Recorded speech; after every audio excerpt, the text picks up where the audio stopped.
सभी को नमस्कार। जैसा कि आप सब लोग जानते हैं कि हम पिछले कई महीनों से संघर्ष कर रहे हैं रेसलिंग फेडरेशन ऑफ इंडिया के प्रेसिडेंट बृजभूषण सिंह के खिलाफ, क्योंकि उसने भारतीय महिला पहलवानों का यौन शोषण किया है और भी काफ़ी सारे जो हैं घोटाले फेडरेशन के माध्यम से उसने किए हैं। पिछले कई दिनों से हम देख रहे हैं कि समाज में हमारे खिलाफ एक अलग से नैरेटिव बनाया जा रहा है, कुछ अफवाहें फैलाई जा रही हैं और साथ में मीडिया भी कई तरह की खबरें जो है दिखा रहा है। तो हमारा आज ये वीडियो बनाने का एक ही पर्पज़ है कि हम जो अपनी सच्चाई, जो असली सच्चाई है वो आप लोगों तक पहुंचा सकें। आज हम इस आंदोलन की शुरुआत से लेकर अभी तक पूरी की पूरी सच्चाई आपके सामने डिटेल के साथ रखेंगे। आज जो हमारे ऊपर कई तरह के जो आरोप भी लगे हैं, आज हम उनका भी जवाब जो है प्रूफ के साथ देंगे। सबसे पहला जो आरोप हमारे ऊपर लगा था वो लगा था कि हमारा ये जो आंदोलन है वो राजनीति से प्रेरित है। कांग्रेस लीडर दीपेंद्र हुड्डा ने हमारे को इस आंदोलन के लिए उकसाया है। आप सबको पता है कि सबसे पहले जो हम प्रोटेस्ट पे आए थे जंतर मंतर पे, वो जनवरी में आए थे और उस प्रोटेस्ट की जो परमिशन है वो बीजेपी के ही 2 लीडर्स ने ली थी। उसका प्रूफ है हमारे पास।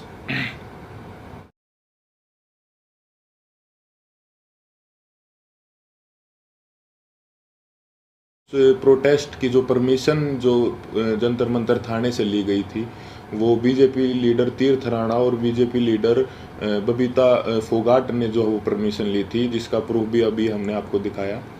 तो ये कैसे हो सकता है कि यह आंदोलन जो है वो कांग्रेस ने करवाया? गारंटी के साथ बोल सकते हैं कि 90% 90% जो कुश्ती से जुड़े लोग हैं, चाहे वो पहलवान हो या कुश्ती से जुड़े हमारे कोचेस हों, उन सबको जो है ये पता था कि 10-12 साल से जो है इस तरह की छेड़छाड़ जो महिलाओं के साथ जो है हो रही है, या उन किसी और कुछ लोगों ने देखा भी था, जिसका प्रूफ मीडिया में कुछ कोचेज ने दिया है। कई लोग जो है इसके खिलाफ आवाज़ उठाना भी चाहते थे, लेकिन हमारी जो रेसलिंग कम्युनिटी है उसमें एकता की कमी थी।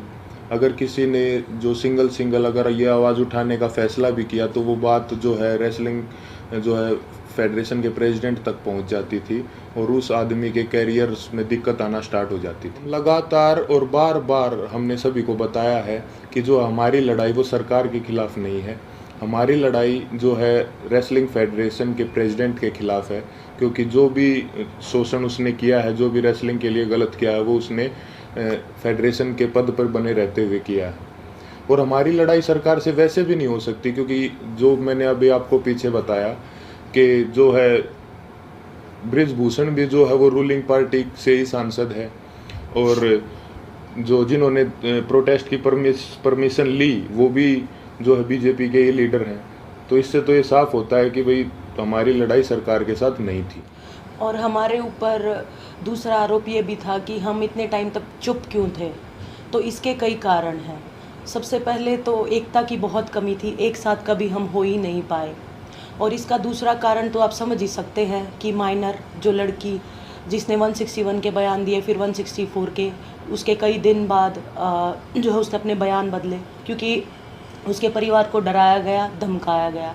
तो सिंगल आवाज़ उठा भी कैसे सकते थे। कुश्ती में आने वाले सभी खिलाड़ी बहुत ही गरीब परिवार से होते हैं, उनमें हिम्मत नहीं होती वो इतनी बड़ी व्यवस्था और इतने पावरफुल आदमी के खिलाफ आवाज़ उठा सके। और वो सब आप लोगों ने महसूस भी कर लिया होगा कि इंडिया के टॉप रेसलर्स ने मिलकर आवाज़ उठाई और उसके बावजूद भी उन्हें किन किन हालातों से गुजरना पड़ा।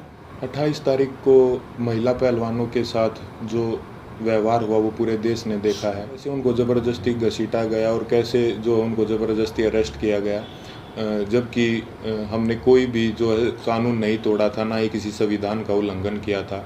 फिर भी हमारे ऊपर जो है इतना ज़ोर ज़बरदस्ती का और इतना बर्बर व्यवहार जो है किया गया पुलिस प्रशासन द्वारा। हम आप सबको ये क्लियर कर देना चाहते हैं कि जो 28 मई की जो महिला सम्मान महापंचायत की जो कॉल थी वो हमने नहीं दी थी, वो हमारे खाप चौधरियों ने दी थी महम में पंचायत के बाद।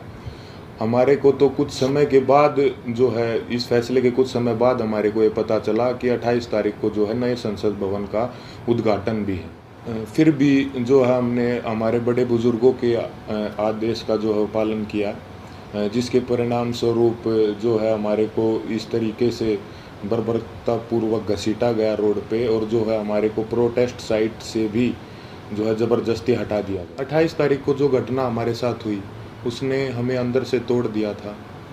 हमने देश के लिए इतने पदक जीते, देश का इतना मान सम्मान बढ़ाया, फिर भी हमारे मान सम्मान को जो है वो सड़कों पर रोन दिया गया। उस घटना के बाद हम जो है इतने आहत हो गए थे, इतने परेशान हो गए थे कि वो बात हम वर्ड्स में भी नहीं बता सकते। हमें कुछ समझ नहीं आ रहा था कि हमारे साथ ये क्यों हुआ।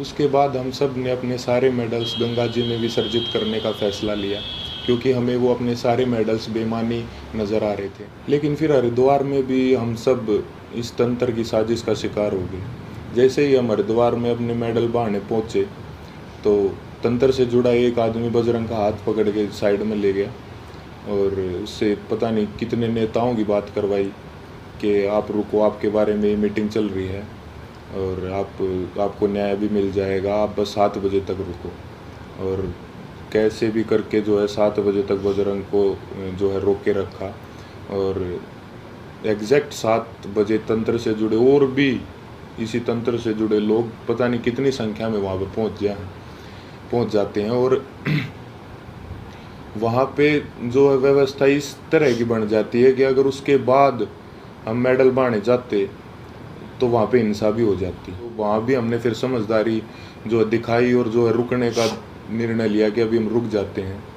और एक और बात क्लियर कर दे कि वो मेडल हमने सिर्फ अपने कोचेज़ को और अपने माँ बाप को वापस दिए थे।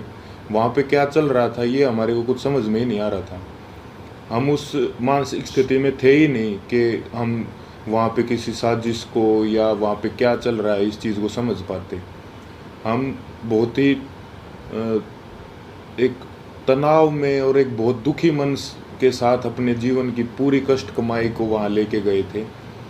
लेकिन वहाँ पे क्या हुआ उसको क्योंकि हम जो है आंदोलनकारी नहीं है ना, हमें एक्सपीरियंस है, हमने जो है पूरी ज़िंदगी कुश्ती करी है ना, सोशल लाइफ भी नहीं जिए, तो कई बार इस तरह के जो माहौल क्रिएट होते हैं वो नहीं समझ में आते। साथ में हम अपनी ज़िंदगी की पूरी कमाई वहाँ पे लेके गए हुए थे। इस घटना के बाद हमारी मानसिक स्थिति ऐसी हो गई थी कि हमें कुछ भी समझ नहीं आ रहा था कि कौन हमारे साथ है, कौन जो हमारे खिलाफ है, कौन इस तंत्र का हिस्सा है।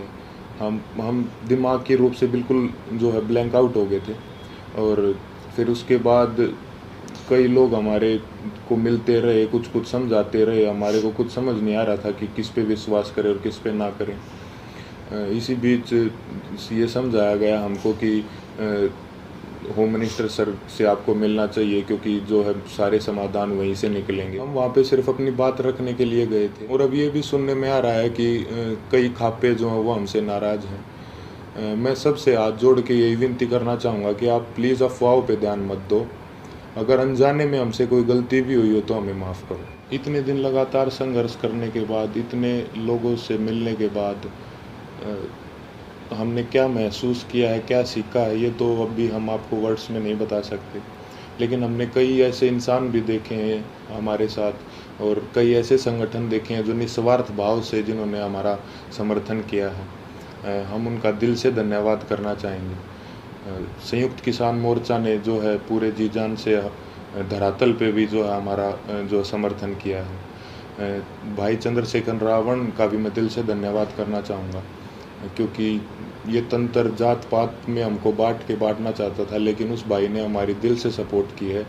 तो चंद्रशेखर भाई का भी दिल से धन्यवाद। सत्यपाल मलिक जी का भी मैं धन्यवाद करना चाहूँगा कि उन्होंने हमारे को प्रेरित किया कि कैसे बेबाकी से अपनी बात जो है रखी जाती है। साथ ही सभी महिला संगठनों का भी मैं जो है दिल से धन्यवाद करना चाहूँगा कि उन्होंने जितनी ताकत उनमें थी हमारा सपोर्ट किया है। साथ ही छात्रों का भी, हर एक उस इंसान का जो निस्वार्थ भाव से हमारे पास हमारे समर्थन के लिए आए हैं, उनका हम दिल से धन्यवाद करना चाहेंगे।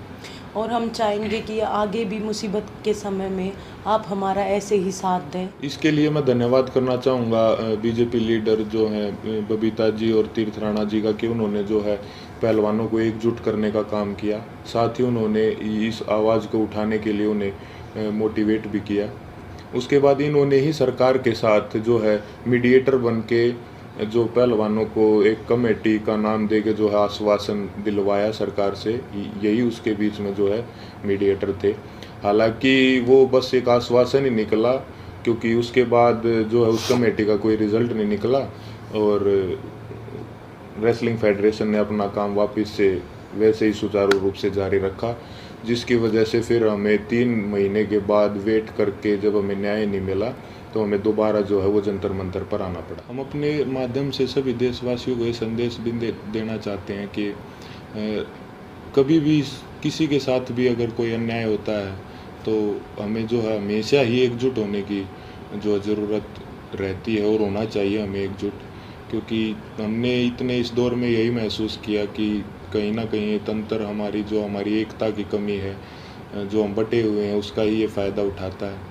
किसी के साथ भी अन्याय हो तो आप प्लीज़ एक साथ आइए। अन्याय के खिलाफ निस्वार्थ और सच्चे मन से अगर हम कभी भी एकजुट होकर अन्याय के खिलाफ आवाज़ उठाते हैं तो आत्मा को बहुत संतुष्टि मिलती है। धन्यवाद।